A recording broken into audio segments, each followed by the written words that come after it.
My name is Joshua Silva. I am a licensed commercial pilot and flight instructor.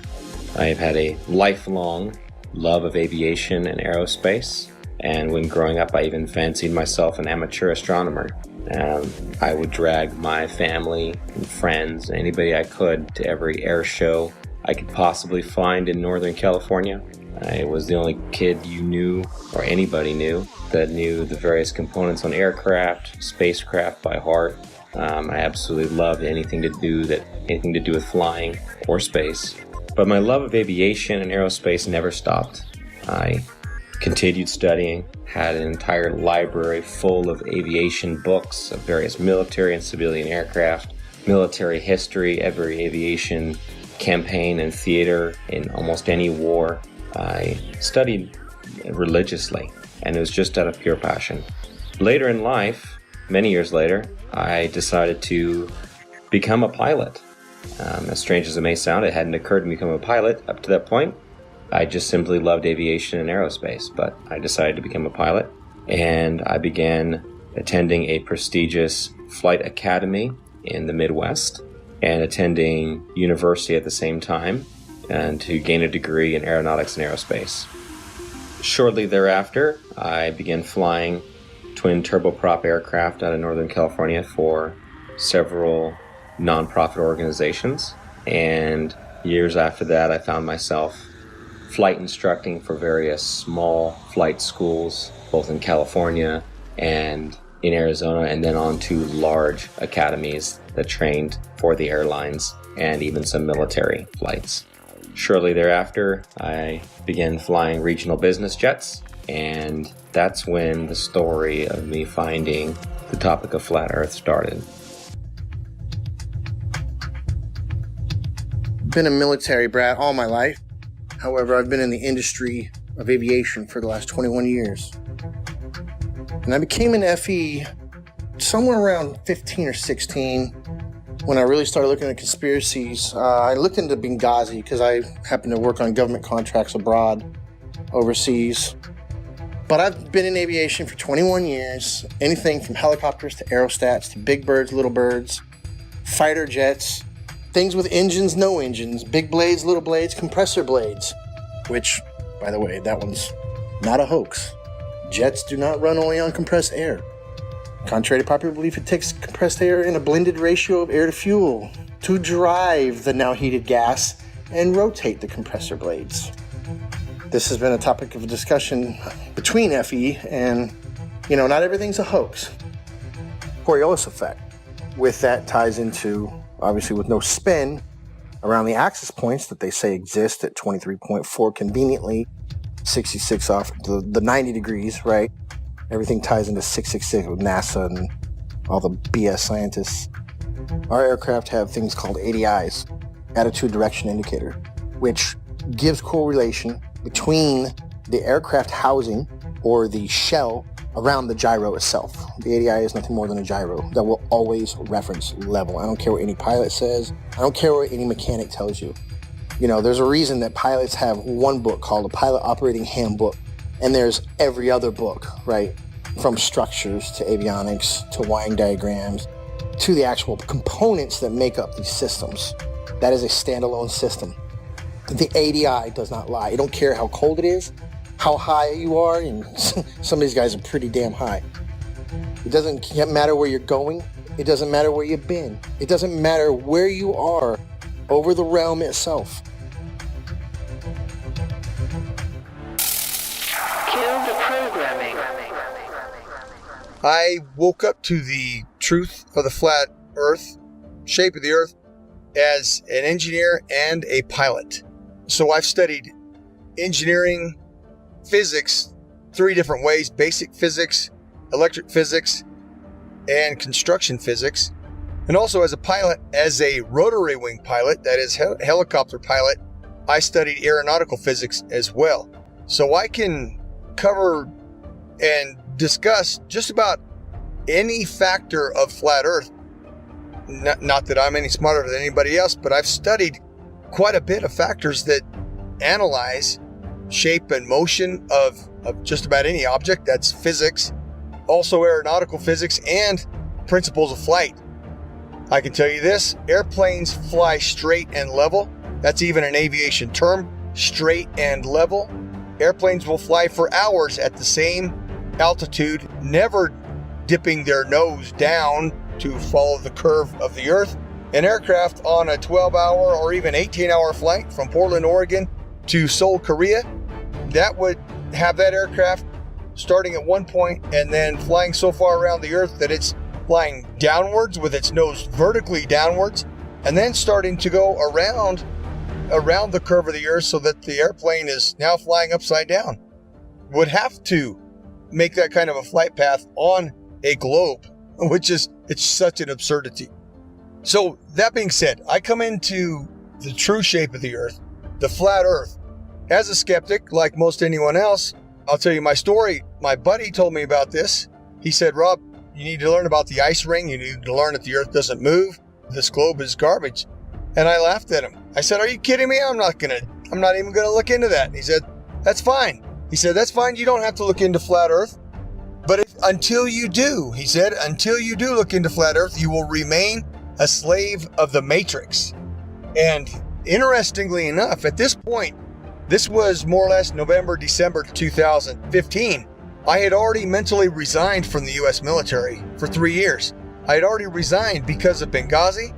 I realized, and I saw for myself, I'd been working with U.S. as an Army officer, working for State Department for a good 10 years. And so what I did, I turned my physics awareness, I turned my studies into analysis of the shape of the earth.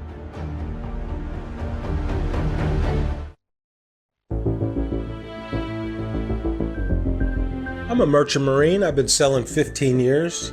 I graduated from the Paul Hall Maritime Center out of Piney Point, Maryland. I primarily sail on container ships, tankers, drill ships, military cargo vessels, you name it, I can sail on it. My sailing capacity of bosun, I hold the title as AB Unlimited. That primarily sail deep sea and coastal, meaning up and down the coast, west coast, east coast, and deep sea is out deep sea across to other continents. What led me to the flat earth was actually my sister. We've always been into the conspiracies and the 9/11 and Sandy Hook and all that stuff. And one day she said, hey, you want to see a conspiracy? You should look into the flat earth. And I looked at her and laughed because I had seen the videos come up in the feed and they showed that disc thing in the space and I laughed at it and whatever. And she showed it to me and I laughed at her. And I went and pulled out my phone and I looked up a video. You can look it up. It's called Dragon Link FPV to Space. And what you'll see is basically an RC airplane that's been taken up about 80,000 feet. And they release it, and then the airplane comes down with power. And it has the Dragon Link system, which is capable of making control and video. Anyways, but they had a GoPro, so you see this curved globe. And you know, that set it for me. When I saw that, I was like, oh, wow, look at that. So I brought that down to her, put it right in her face and said, look at that. And looking back, I remember her smile on it was like, you know, okay, she wasn't going to argue with me. And she said, okay. Later on, I don't know, a couple days later, whenever I seen it in there and I said, all right, I had nothing to watch. I hit it on the YouTube and I knew within 10 minutes of it. I forget which one it was. I think it was probably one of the documentaries, but it was almost like I instantly knew. And then what happened was a lot of the proofs that I had were before I was a flat earther, such as seeing contacts at 30 miles out with the naked eye on the horizon, which is impossible on the globe model. So much so, it was me, the third officer, and the lookout. We were standing our watch, and I believe we were in the Mediterranean Sea. Look and watch. I say, okay, we got a contact out there. We look, and we try and get it on the radar. We get it at 30 miles out. When the chief mate came up, we had told him, hey mate, we got a contact earlier 30 miles out. He said, bull crap, I don't believe you. And we all looked at each other and shook our heads and said, yeah, they got it. He stormed off the bridge, ran down, came back up. He had the Bowdage, which is a thick green book that's everything you ever need to know about being on the ocean, sailing, navigation, everything. And he comes up and he says, the math doesn't lie. And he slams down this piece of paper. And he says, our bridge height is at 100 feet versus how far? 30 miles. It should have been behind like 600 foot of curve. I remember 600 something foot. He had all the mathematical, of course I didn't know, okay, that's good. All right, he must know what he's talking about. But we're looking like, well, I don't know. We got it on the radar. Then the radar must not know what it's doing.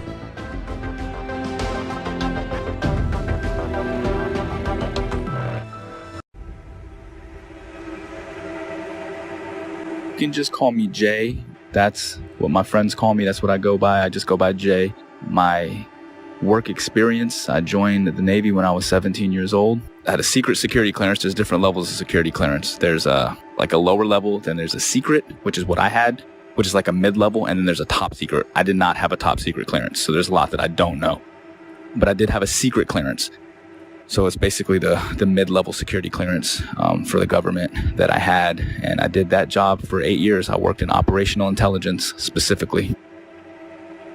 The radar navigation, there's a limited scope of what we're able to see. Now, granted, this is 15 or 20 years ago. What I mean by that is, with it being 15 or 20 years ago, the technology nowadays on the new warships, I would imagine, are just off the charts advanced compared to what we had, 20 years ago in the early 2000s when I was doing deployments for the Navy. We're looking at the scope of the radar. Now, this is just going off of the actual screen that we can see. Now, there's 3 different screens. There's the basic radar screen where we have this limited scope where it only goes out like 25 miles, right? Then there's this other bigger screen, and I forgot the name of it, but it goes onto this huge projection in the Combat Information Center. Basically is where all of the information is housed. And on this huge screen, we can actually zoom out and see a significant portion of our area of responsibility. I can't say the exact number. Again, a lot of this is classified. Basically, when we zoom out onto this large projectile screen, it goes in and out, right? So the reason why we're able to zoom in and then pull back out is just for accuracy. So if we're looking at something that could just be like a buoy in the water, right? Just one of the little tiny buoys that the ships can use as kind of placements to track where they're going, that can be mistaken for an actual small watercraft. So we have to be able to differentiate between that and some of the ships that we're looking for, because some of the deployments we're out there looking for drug ships, we're looking for other types of ships, submarines, basically just to keep a track of everything. That's basically what the Navy and Coast Guard do. They want to make sure that they know what's going on in the seas, and that's kind of the way the United States Navy operates. They're basically dictating what happens in international waters.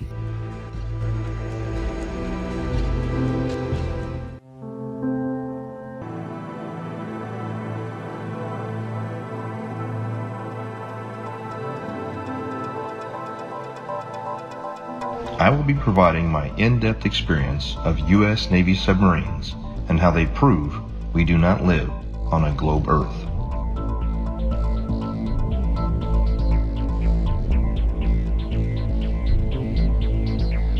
However, due to the nature of my job and the security clearance that I hold, I wish to remain anonymous.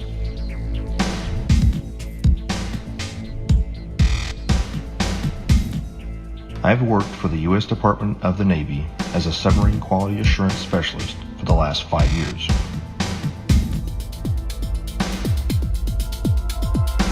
My job is to ensure that each submarine is built properly, safely, and to the engineer's plan.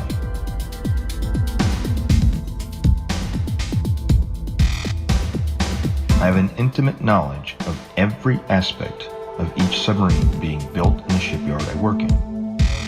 Now that you've heard a little bit of my background, let me explain how I arrived at the crazy notion that the Earth is visibly and observably flat. I have always questioned the reality around me since I was little. I never followed anything mainstream, and I was never interested in what the news had to say. As I got older, I started looking into more and more things out of my own curiosity. 9/11, school shootings. I eventually started researching the moon landing because it just never sat well with me. And it didn't take long for me to completely unravel that for the hoax that it is.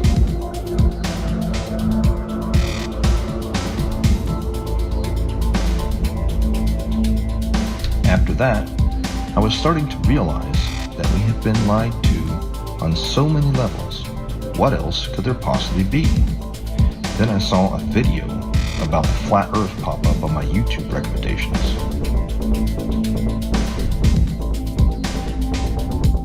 At first, even with my awakened mind, I thought this was absolutely ridiculous. I decided that I'd look into it simply to disprove it and move on. It should be easy, right?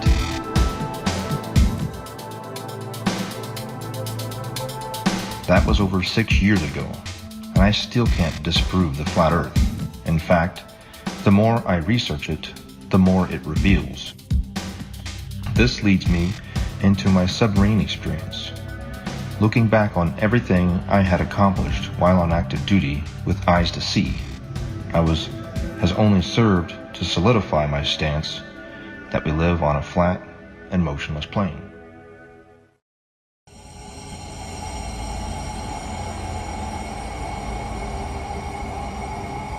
Also, there's a semi-classified naval communications device. When ships are communicating ship to ship on the ocean, U.S. Navy, semi-classified laser communication NAVCOM device, which also does data as well. So if they're communicating with ships 70 miles, 100 miles or more, like I said, every 100 miles is a mile of curvature.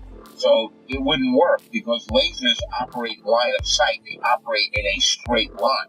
There's no curvature to the laser.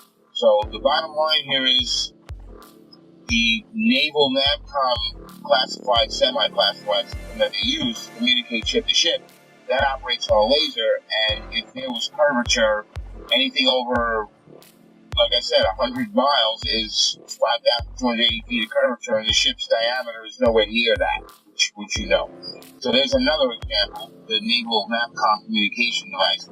Also, there's a woman, female KLH pilot, KLH Dutch Commercial Airlines. She got fired from her job a while back for questioning this issue. Now, they didn't throw around the company, but they gave her like a desk job, so this way they kind of keep her around and quiet so they can control. But she's a very sane and rational woman. If they ask her, what happened, and she starts talking, it's going to raise serious questions. So we got the KLH pilot, we got the laser NAVCOM, U.S. Navy. We've got my personal experience flying from Long Island to Bangkok. I think there should be at least 5,280 feet of curvature added to the 4,000 altitude average while heading easterly. So there's something very wrong there. The numbers don't work. Could the Earth actually be flat? I began to see opinions and arguments that seemed logical, but I heard several arguments, which I now know were most likely disinformation, easily disprovable in the aviation world, but there were some that stuck with me. And so, myself being the way I am, I ran quickly, metaphorically, to my old textbook, and I opened my old textbooks, found them, unpacked them, cracked them all open, and even downloaded brand new copies in PDF form offline of all these books to make sure that nothing had been changed. I thought for certain that I knew exactly what compensation pilots are trained while flying to compensate for the spin or the rotation of the Earth, for instance. As far as falling around a globe, I assumed in my mind would be an aircraft's angle of attack. But upon more study, I found that not to be true. The angle of attack being the angle between the aircraft's flight path and the relative wind, which is something that pilots are very familiar with. And it's the idea that an aircraft has to be slightly pitched up, essentially to stay airborne, or a surface of that aircraft has to be pitched slightly to create a difference in air pressure to hold the aircraft aloft. And that is assumed, or was assumed at that time by myself and other pilots, to be the compensation one would make for falling around a globe while flying, period. But upon further research, I found that this was not the case, and it was not even mentioned anywhere. This compensation was not mentioned anywhere I could find in any resource that I had gone to flight school with. And they were extensive. There were many, many books, especially as one progressed towards the commercial flying side, especially elective courses, especially if you were going to university as I was studying aerospace, then you would assume, and I had assumed, that this was calculated for. Again, as far as ADIs in every aircraft, it references the level horizon or references sea level always. There's no way that you can convince somebody of sound mind that if you take off from New York and immediately flip upside down, now your housing or your ADI is referencing upside down to you because you're upside down. It's right side up. It cannot deviate off level. It doesn't matter how much fuel you got in your tanks. It doesn't matter if you're a helicopter or an aerostat or a fighter jet. That gauge will always reference level. It has to, because otherwise it would be a poor reference. And if you could manipulate it, why would you even have it in the airplane or your aircraft? But if you go take off 2 miles away, do a barrel roll, you're now flying upside down. At what point does that gauge show you back right side up? A half a hemisphere away? Is that what we're led to believe? Is that what we're supposed to believe? At what point does it right itself if you never flipped back over and continue flying level? You see what I'm saying? It's ridiculous. It's ludicrous to think that thing compensates for curvature in straight and level flight.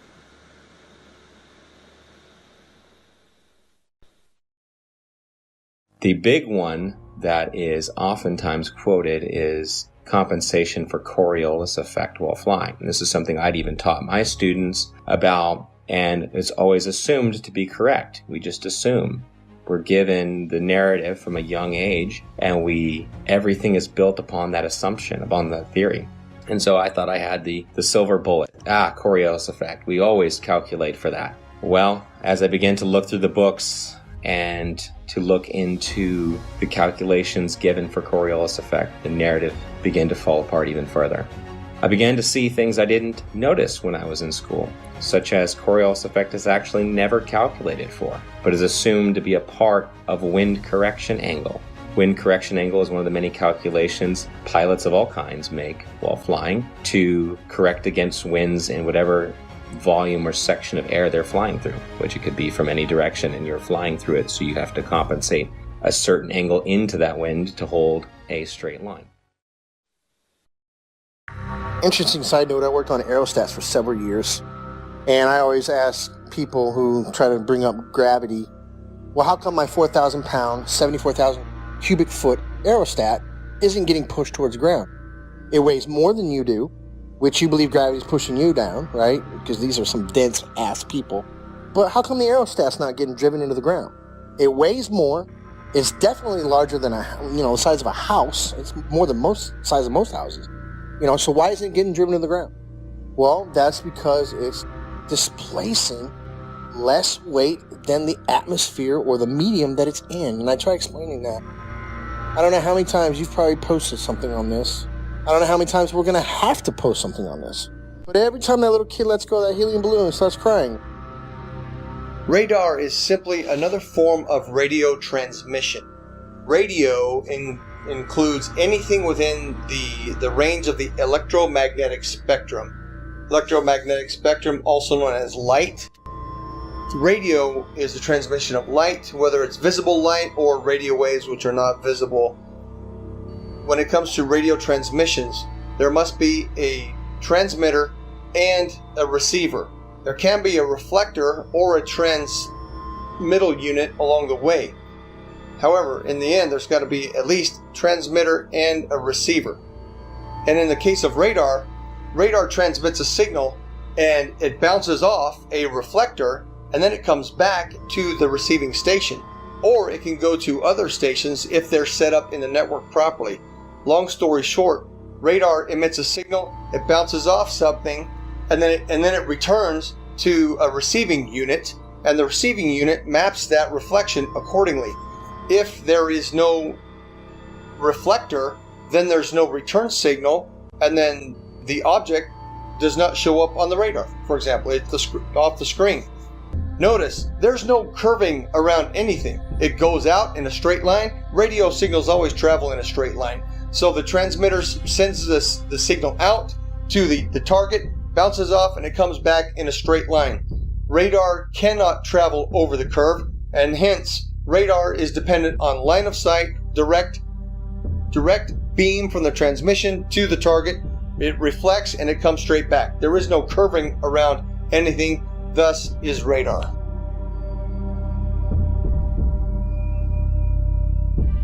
Also, radar works in straight lines. The radar is incapable of curving around a curve, picking up and bouncing back the reflection of what it's picking up. So if you can imagine a ship on the other side of the curve, we'll say 30 miles, 40 miles out, it sends out the radar beam.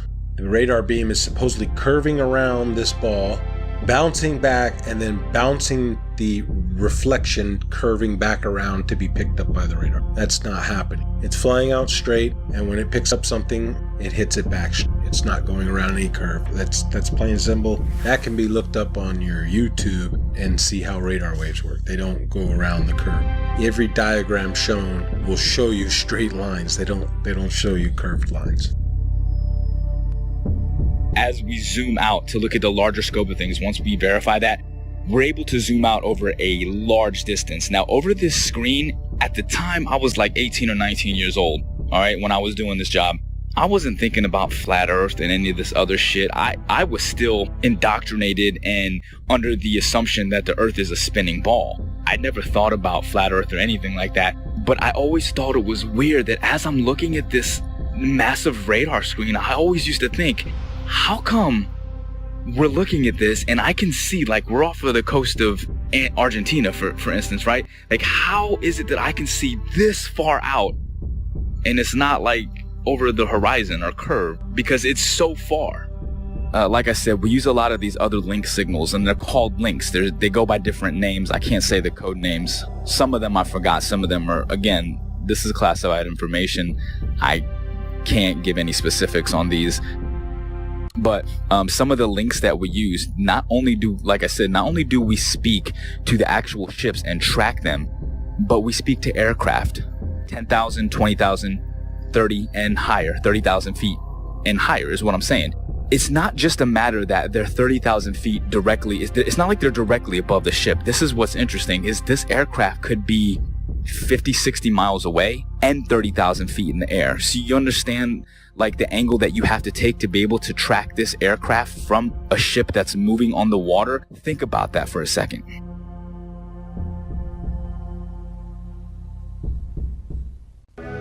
I served on board of a United States 688I fast attack nuclear submarine, and I can personally attest that we never constantly angled down during our submarine deployments.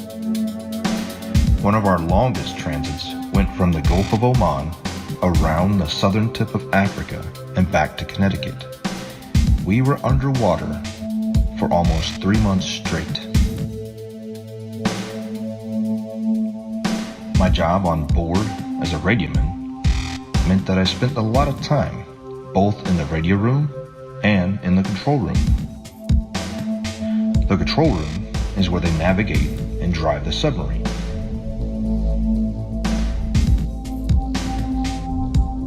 I never once, in my 5 years active duty, heard the officer of the deck or the diving officer give the order to consistently change the angle of the submarine to compensate for the curvature of the Earth.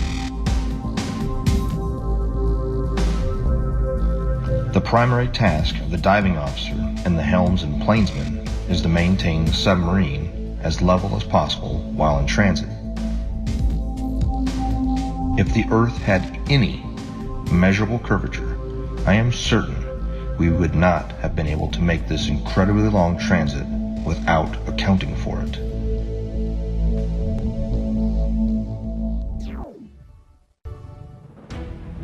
And then the big one is given after that. Well, GPS auto corrects for it. And that sent me down yet another path. GPS auto corrects for it. If it's a satellite-based system, how is it correcting for spin if it's also spinning over the same body? And why are there large gaps in GPS coverage over large oceanic bodies? Do they just turn them off? It's just not worthwhile? There have been enough aviation accidents at sea, very far from shore, that would say otherwise. And if you gave the American taxpayers, the ones funding these satellites that are supposed to track aircraft, the information that, well, we're just shutting them off because it's not worthwhile, those 3 or 4 jets full of hundreds of passengers just have to use other navigation methods such as dead reckoning, which is basically using a stopwatch and guessing to the next checkpoint, essentially. If you were to tell them that, they would be infuriated. So that could not be the case. Coverage was a problem. Even over large and non-densely populated areas, you would lose GPS coverage, even in jets at times. So this began to unravel the thread of satellites and satellite timing, and the fact that many reels of footage show these satellites being launched by balloon rather than by rockets. How the concept of these rockets doesn't even work to make it past the atmosphere, much less leave something in perfect geosynchronous orbit. I actually had the privilege of working a short time at a satellite manufacturing company in Northern California. Got to see the assembly and participate in the assembly of satellites, space-based satellites, or so they are said. There would be small bottles encased in these structures that were encased by another structure. The small bottles were the fuel cells. These fuel cells were incredibly small, smaller than a diver's tank in most cases, much smaller. And this was supposed to be all the fuel that the craft needed to run and operate, as most are not actually electric, they're becoming electric now, and sustain itself in a perfect orbit by just small bursts from its engine or its propulsion system. But truth be told, I've been to many countries, done many things, all things aviation. I can say with absolute certainty, and I can attest, the plane does not dip nose down to follow the curvature of the Earth, ever. Matter of fact, most planes have an airfoil that are 3 degrees nose up in straight and level flight. And the reason that is simple. If the nose of the aircraft was at 0 degrees or level flying through the air, then it would porpoise, right? It would be quite violent because some of the air would go over the nose and some of the air would go under the nose. And it would cause that nose to go up and down, which is literally like a porpoise or a dolphin out of water. And that's exactly what would happen. So the wings are designed, when they are level, the nose is 3 degrees nose up. The fact, proven from multiple points, that there is no Coriolis to the motion of the Earth. And I'm speaking from a pilot's perspective, also an engineer's perspective, because I obtained a degree as an engineer before I went to flight school. So I'm both a pilot and engineer at once. So, number one, there is no rotation of the Earth, proven by the fact that a helicopter pilot can hover the aircraft indefinitely, motionless, above a single point of the Earth. If the Earth were spinning, as soon as that aircraft left the ground, the Earth would spin out from under it. Now, somebody may say that the air of the atmosphere rotates along with the Earth, which is one of the most absurd concepts imaginable, because if that were the case, then all wind would travel with the Earth. There would be no alternating wind currents when we know that the jet streams fly overhead, clouds move in multiple directions overhead, and a kite flying over the stationary Earth. The fact that a kite flies because of wind passing through, that proves that the Earth does not. That proves that the air does not move in unison with the Earth. Number two, airstrips do not rotate away from a landing aircraft. Anybody who's seen a pilot's view when an aircraft lands, well, the aircraft lands to a motionless airstrip. If the Earth were rotating, the pilot would have to turn to the angle at which the airstrip is rotating away and land at the speed of the airstrip, which is absurd, simply absurd. Airstrips do not rotate away from the aircraft, and on an east to west landing strip, if the aircraft is landing to the west, the airstrips do not land moving towards the airplane. That's insanity. Okay, simply stated. If the Earth was a spinning ball, it is virtually impossible for a ship to be moving at 25 to 30 knots on this curved spinning ball while tracking an aircraft that's probably going 300 miles per hour, 50 to 100 miles away. Really, I mean, these like P3 aircrafts were pretty far and 20,000 feet in the air. It's just virtually impossible. It doesn't make sense. Again, at the time, I wasn't thinking like this, but looking back on the information that I had, I'm like, yeah, there's no way. There's no way that was done on a curved Earth. Literally, the only way that could work is if we are on a flat, stationary plane. We're cruising along. The boat is cruising along in the water. Like, think about it in terms of like a large, like, you know, like those backyard swimming pools. picture the swimming pool filled up, right? And then your ship, you put a little boat on the swimming pool, and then, you put like a little fake aircraft in the air. Now, from that ship, you're able to see the aircraft. It doesn't matter where you are in that pool, you can track that aircraft. If you're on a spinning ball curve, how the hell can you track an aircraft that could be in a position that's 100 to 200 miles away from you, 30,000 feet in the air from a different angle that's around a curve? It's impossible. There's no way that there's no radio frequency that could track that. I'd like to point out that I see now that I didn't see before is that you have a magnetic compass and you have a gyro on any ship. And I'm not talking about your little Crabberman show fishing boat, what are the deadliest cat? I'm talking about a real deep sea going, unlimited tonnage boat's going to have a gyro. And it is a big, huge box that sits usually behind the bridge or in the chart room. It's a big box and it's basically the gyro compass. Now, if you had two models, I guess, wouldn't you have to have one making the corrections? Because it almost never matches the magnetic almost never matches the gyro. It's very rare that we're steering the same course. And they say it's due to deviation and variation is where like the metals of the ship causes it to differ. And then you have the variation of the magnetic fields over the earth I guess they change, true north and magnetic north. But the way I look at it is, man, they got two different machines. One is a machine and one is from God. The way to get around the earth. God's not a dummy. He put the way to get around the earth with the compasses. If back in the day they had motorized vessels that can get them around, they would probably have got around a lot better. But they were at the mercy of the wind. People say, oh, they didn't know their way, or, they were using the stars and stuff. And so I just believe that the two compasses, the gyro compass that's electronic, and then our regular compass is because they are switching the ways, the maps. There's two different ways to get around the earth. You're tricking us. Here is another flat earth proof that I never noticed while I was on active duty, thanks to years of indoctrination. Periscope observations. When the submarine is at periscope depth and the observer is looking for ships on the horizon, they will start to see masts at about 8 to 9 miles, depending on atmospheric occlusion and sea state.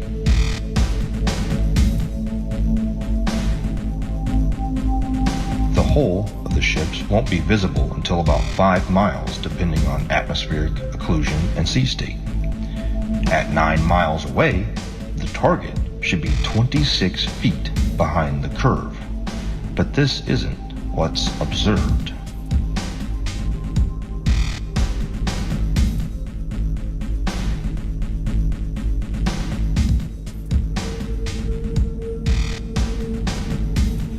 My final flat earth point on submarines is with regard to the AN/WSN TAC-7 ring laser gyro that is used on board of U.S. Navy submarines.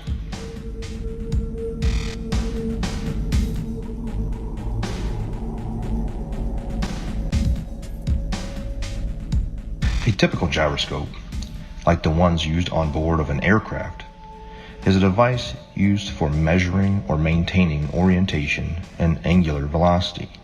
It is either a spinning wheel or disc with a counterweight in which the axis of rotation is free to assume any orientation by itself.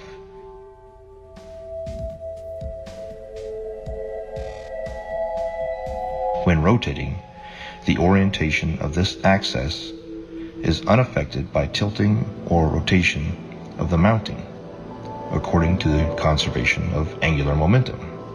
However, a ring laser gyro doesn't have any established weight. They use light as a point of reference. It spins up a disc that shoots out lasers, and it has a digital encoder that deciphers where the laser strikes inside of the gimbal system.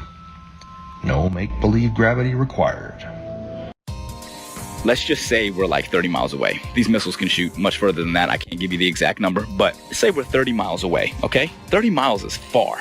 So from our ship, we can track on our we have like a missile projectile. It's like a radar, but it's a little bit different. It's specifically designed to track the missiles. You and actually input the coordinates, latitude and longitude of where you want the missile to strike. Really, really high precision accuracy. Really accurate.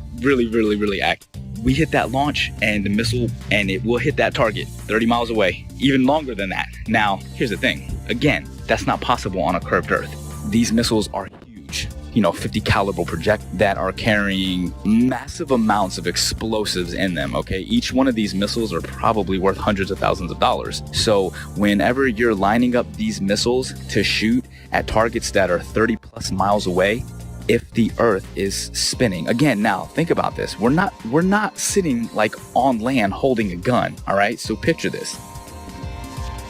We're on a ship, like actually in the middle of the water, okay? And the missile is shooting off of the bow of the ship. So if the world is a spinning ball and we're on this curved Earth with water and we're spinning 600 miles per hour through infinite space, I'm pretty sure that it would be physically like it wouldn't even make any kind of sense on a physics type level to be able to shoot a missile from a spot in the water on a spinning ball to pinpoint accurately hit another spot. And at night, we were going on one ship, on a military ship, and this is with night vision goggles, 50 miles, and these guys were on the bow. They were not even on the bridge where you'd be 100 foot up. They were on the bow, which is barely probably 40 feet off the water's edge. So these guys, and they have the latest state-of-the-art, this was in 2015, they had state-of-the-art, what do they call them, night vision goggles, so these things are capable of seeing that far if we live on a plane. You can't deny it. It was so obvious, but not to everyone else. I guess the programming's harder than other people, so they don't want to hear it. But over the years, I have learned the model. I know the model like the back of my hand. I can show proofs. I have ammo now. So when I go out there and I tell somebody, hey, that's impossible, and I'm talking to a third mate or a second mate who's an officer who went to college, meaning they paid for their education. Because when you pay for your education and you're making a handsome salary on it, you can't be wrong. How could I be wrong? I'm making a salary, they're paying me, I paid for this career, everything's working great in my life. You are obviously wrong. All the math works. So with that, it's hard. But when you stump them and you start showing them stuff, it's hard for them to say. And then they start saying stuff like, oh, well, what does it matter anyways? I don't care. The narrative began to fall apart. I would continue studying and finding that what I fear to be true is reality. That we have been lied to about just about everything.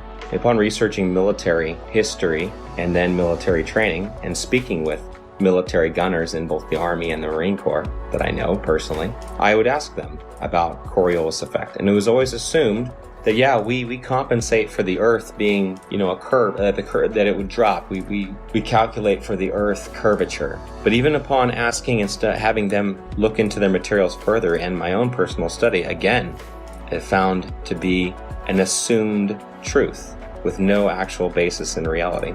That they would calculate bullet fall based upon angular velocity, drop, friction, amongst other things. And curvature was supposed to be just corrected along with it, just like flying, wind correction angle corrected for Coriolis effect.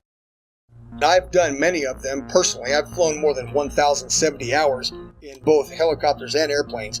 And I will tell you factually that aircraft meet their checkpoints, they take off, they meet their checkpoints, and they land exactly as planned on a flat, stationary map. No pilot, I say again, no pilot has ever accommodated for the rotation of the Earth when planning flights and takeoff to checkpoints along the way, and then landing. Pilots can plan so well that they can take off and land hundreds of miles away down to within 30 seconds of their planning because the Earth simply does not rotate. A waypoint would be like this. Like, let's say we're out in the middle of the water and we want to hit a target that's like directly to our west, 15 miles away. But that target is able to track our missile coming at them. We don't want that target to know where the missile's coming from, so we can put in waypoint. And a waypoint would be like putting a point out like 20 miles east and then another point like 15 miles north, and then another point like 10 miles south of that, and then put in our target. You see what I'm saying? So the missile doesn't go directly from the ship to the target. The missile will actually fly to the latitude and longitude of the waypoints that are put in, and then it will curve from there, and it will hit all the waypoints and then attack the target.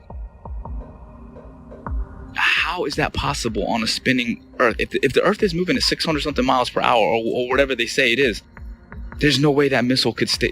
There's no way that missile would be able to keep track. Do you understand what I'm saying? At least that's how I'm looking at it. It may be a little bit harder to visualize if you actually weren't seeing it the way that I would see it, or there, or understanding and putting in the coordinates, or seeing how this actually worked out. But I'm telling you, like, from my perspective, that is one of the things that makes it virtually impossible to accept the globe as this. Well, it's a fake lie. It's a theory. It's garbage, is what it is.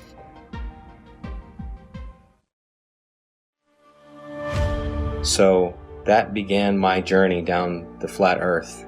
And since that point, I've only found more and more voices, more and more educated people, educators, professionals who are beginning to shed light on this subject in ways that I can only begin to imagine. But I'll never forget the day that I realized my plane wasn't falling around a globe, that I could look out the cockpit window, 185 degrees plus field of vision at 40,000 feet, and not see one iota of drop, but nothing but a flat, beautiful, motionless plane.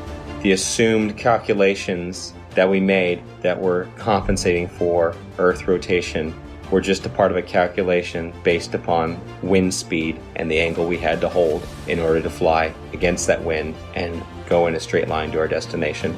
It's one of the most freeing truths I've ever experienced, because in some small way, the idea that these other conspiracy theories and things we've been lied to about are true.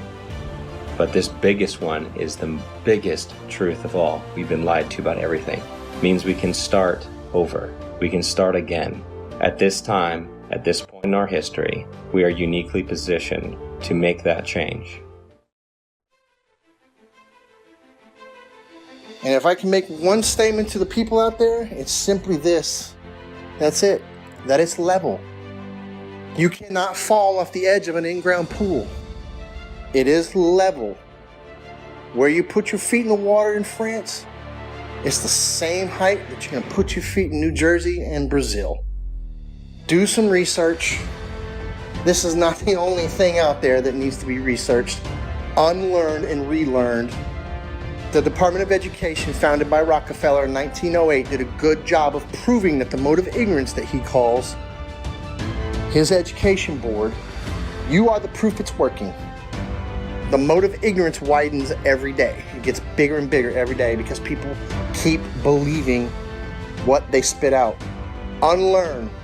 Thinking outside the box. The box is the cap that you got at graduation. So understand that for the first 18 years of your life, you didn't learn the truth about anything.